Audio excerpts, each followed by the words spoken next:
My client has no interest in joining Manchester United. And as if I couldn't love this guy anymore, he's like, hold my beer. Don't wait for me, 'cause I keep breathing fire. I won't wait for you, 'cause you keep telling lies. I keep going high, she keeps going low. At the end of the day, she's gone. But you don't wait for me, 'cause I keep breathing fire. And you keep telling lies. Hi guys, and welcome back to another episode of Outcast 2 Icons, with me, a man who is slowly melting. I feel like the Wicked Witch of the West in The Wizard of Oz. Melting! Oh, what a world! If you have been enjoying the series up to this point, of course, drop a like on the video. That would be tremendous. It is the start of Season 14. Our first season in Europe with Sassuolo. So for those of you who may have missed the end of last season, we got into the Europa League. We only missed out on the Champions League on head-to-head with Napoli. And from what we saw in the analysis video, they were a bit fortunate to even finish as high up as that. They were very much underperforming and must have got some pretty lucky results to actually even achieve that position in the league. So it feels like they could be got at. It is the summer. And in football terms, that is the season to be jolly. And to stay on top of all your team's transfers, you're going to need the OneFootball app. You'll be able to get live, up-to-date news of every single transfer your team makes, as well as releases of the players, rumours, which are always the fun part of the transfer window, direct to your phone through live notifications. When the season does eventually start, you'll be able to get match updates, team lineups right before the game, keep up to date with all the scores from the leagues, from the team you support, but all the other leagues from around Europe and the rest of the world. So once again, a huge thank you to OneFootball for sponsoring this video, and you can download the app for free with the link in the top line of the description. Also, coming up today at the end of the video, we have your draw for the Europa League group stage. So after our match against Genoa today, and after we've gone through transfers, worry not, we'll have that Europa League draw coming up as well. I wanted to start today on the page of Kwon Se-tang, our 16-year-old South Korean who came through the youth academy last season. Very, very pleased with him, looking like he's developing nicely, which is good. But the main reason I wanted to talk about him briefly was just that he has now been he got called up over the summer to the South Korean under-23 squad whilst being 16 years old. That is actually mental and really does show the kind of faith they're putting in him back home as well. So I really do. And when I was looking at our under-19 squad, there is some absolute talent there with the likes of Ramon and Biji. In addition, Milivojev actually won Young Player of the Season in Serie A, and Cabrera, Benjamin Cabrera, won Defender of the Year in Serie A, and that's awesome, really. He had the second highest rating in the league, to be fair. I also told the players that we'd finish, what was it? Oh, yeah. I told them we'd finish top half this season, and they said, sorry, mate, you're just being too ambitious. And I'm just sat there like, we're playing in the Europa League, you bunch of melons. Ingolstadt were relegated from the Bundesliga last year. You know, that's one of those things. It happens. That's not the surprising thing here. The surprising thing is that their manager through this period, and apparently into this season too, is Paul Pogba. Paul Pogba is Ingolstadt manager. Did not see that coming. This has been a much more difficult window than last time. I'm not done with the business yet. We should still be able to get a few more bits done, I feel like, during the next video, because I have a couple more plugs, gaps I want to fill, a few little ideas here and there. But basically, I think that I just gave my scouts a little bit too much stuff to do, and we just didn't have the sheer quantity of scouts to get the number of players scouted that I wanted. And I think last year I was able to get away with that because I was a bit more laser focused with it. This year we just haven't been able to quite find the same types of bargains that we were the previous season. I still think we've done reasonable, and to be fair, any transfer window would look crap compared to last year, in all honesty, because I think that might be my favourite transfer window I've ever had on FM. So I'm still happy with the players we've brought in and the players we've got out as well. So let's run you through those now. It's a lot more laser focused this year, and we had some targets basically. We wanted to strengthen our fullback positions. We needed to find a new left-sided player just because players were aging as well. And I wanted to look through some central players too, if we could, but that was sort of less down the pecking order, so to speak. There was talk, I saw talks about, signing another striker, but really, we have Siggy. I know that he didn't score that many goals last season, but honestly, again, we came fifth.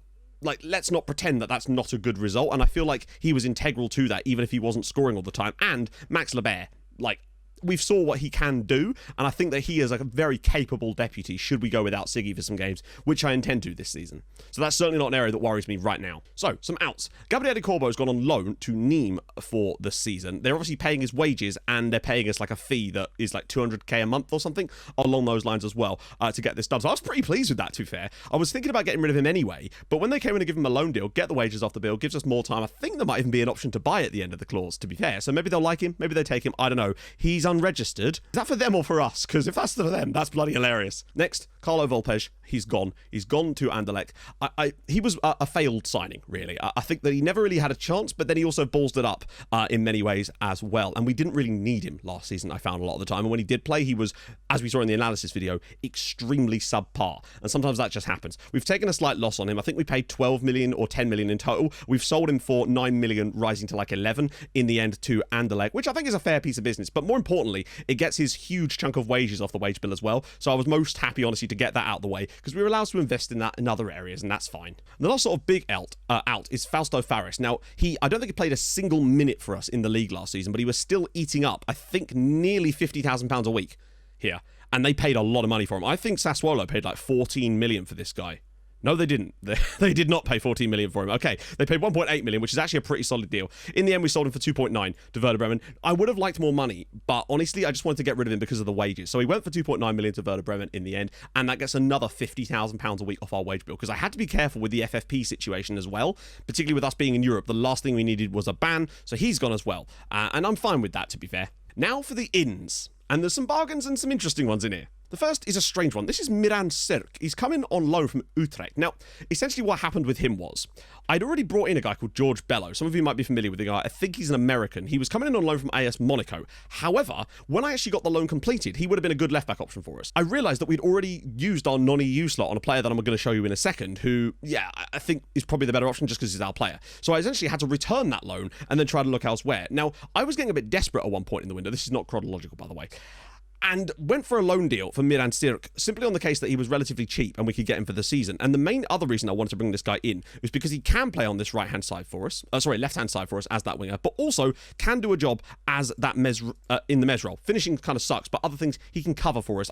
He's not spectacular, and to be fair, it's only a loan. It's no big deal. He's probably my least favourite of our transfers in the summer. We can actually return him, but for now, with the fact that he's not costing us too much in wages, I don't think I will. And I've been able to register him anyway. Because this is the man. This is the man that I had to use our non-EU slot on for. So, this is Andres Granados. He's coming from Atlético Nacional over in Colombia. He's already got 3 caps for Colombia at the age of just 19.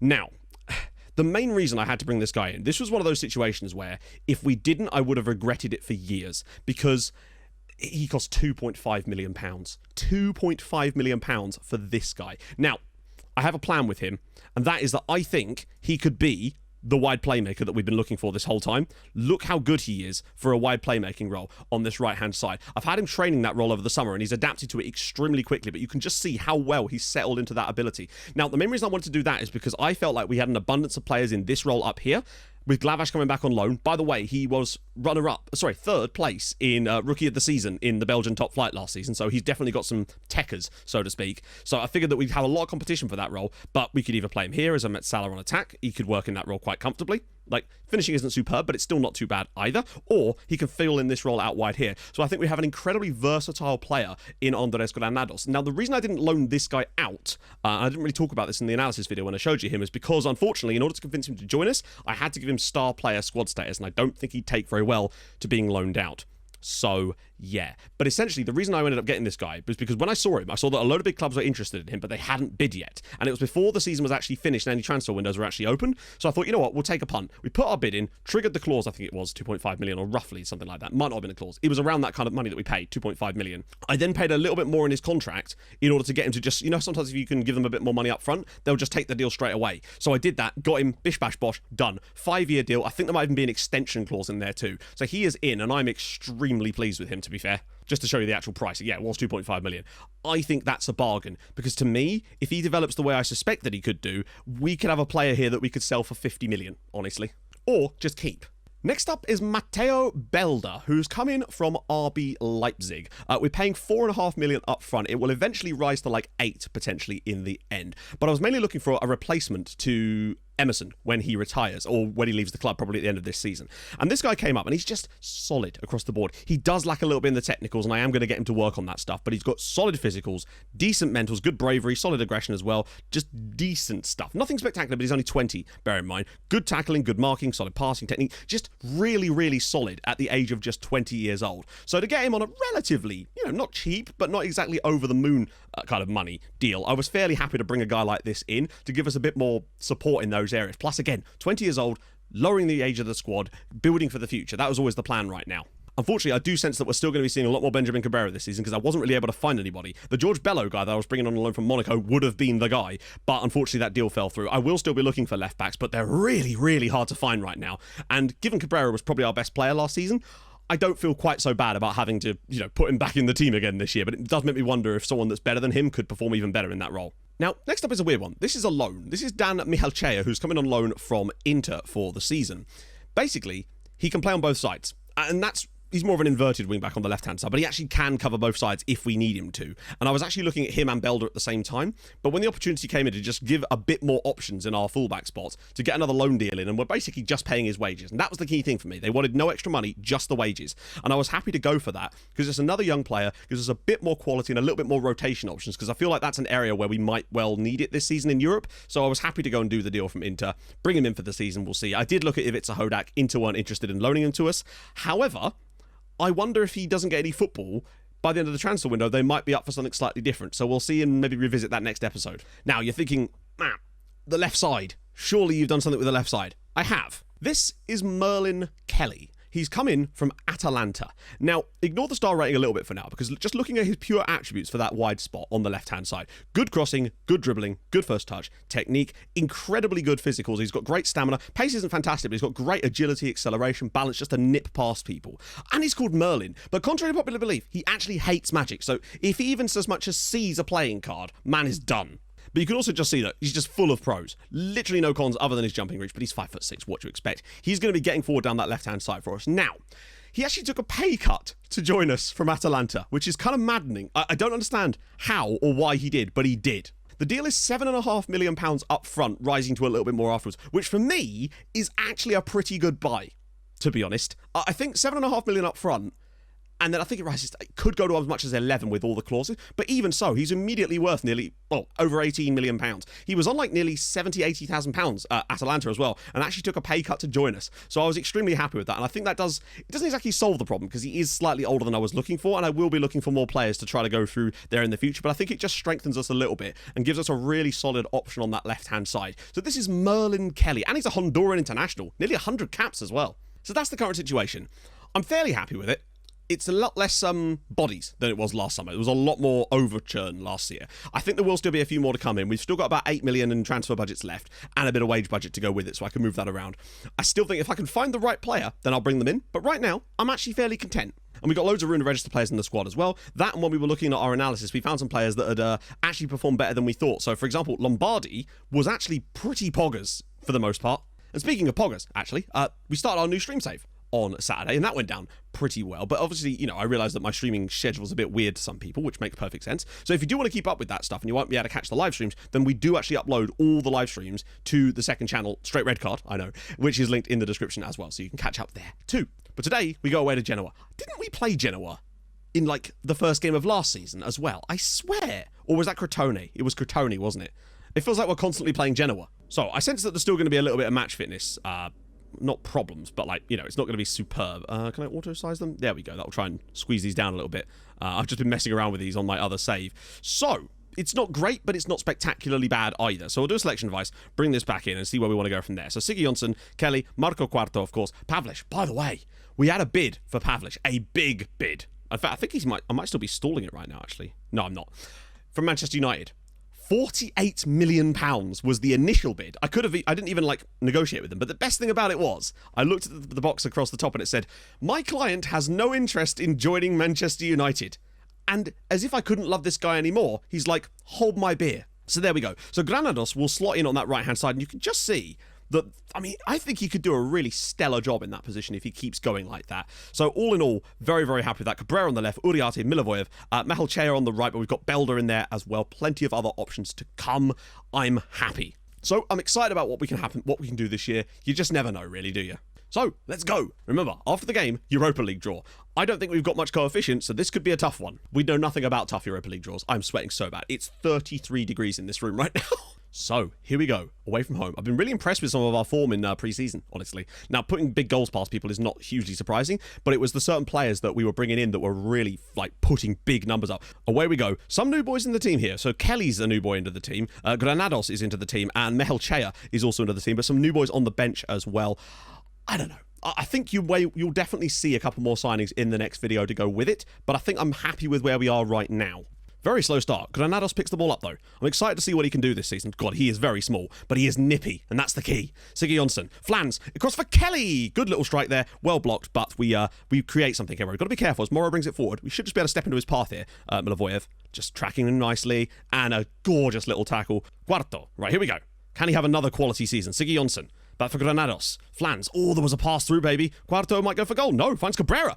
Cabrera! Oh, what a strike. Benjamin Cabrera, our player of the season last year. He only got one goal in the whole year, has come up with his first goal of the season in the very first game, and he just works wonders. I don't know, one thing I've noticed so far is Granados, on this wide playmaker on the right, is actually having a good game so far, and we barely saw any good performances from that wide playmaker, unless they were taking set pieces last season, and as far as I'm aware, Granados is not.